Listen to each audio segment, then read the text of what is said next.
Partie 2. Dès le lendemain, je créai un groupe de discussion avec tous mes cousins, ils étaient 5, et le plus jeune avait 15 ans. J'avais un plan. Plutôt que de passer les vacances enfermés dans la maison familiale à jouer les babysités, je leur proposais autre chose. Et si, nous aussi, on faisait notre propre escapade? L'idée fit l'unanimité. Le temps pressait mais on a tenu bon. Certains ont dû rendre des petits services et d'autres prolonger leurs heures dans leur boulot à temps partiel.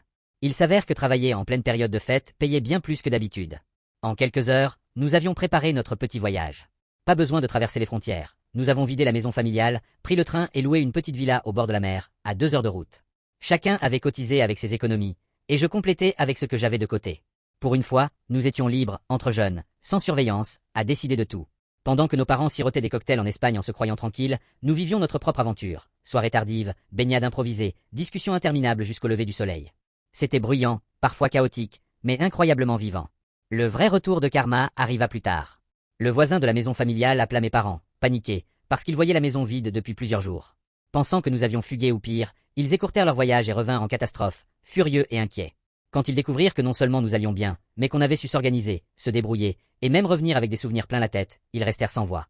Leur fameux « tu es encore un gamin » venait de s'effondrer devant l'évidence. J'avais non seulement tenu mon rôle, mais je l'avais transformé en quelque chose de bien plus grand. Le plus savoureux, c'est que leurs vacances à eux avaient été gâchées par l'angoisse, tandis que nous, on avait passé les meilleures fêtes depuis des années. Ce soir-là, en posant mes valises, je n'ai rien dit. Pas un reproche, pas une explication. Le silence suffisait. Ils savaient que le « gamin » qu'ils pensaient laisser derrière venait de grandir pour de bon.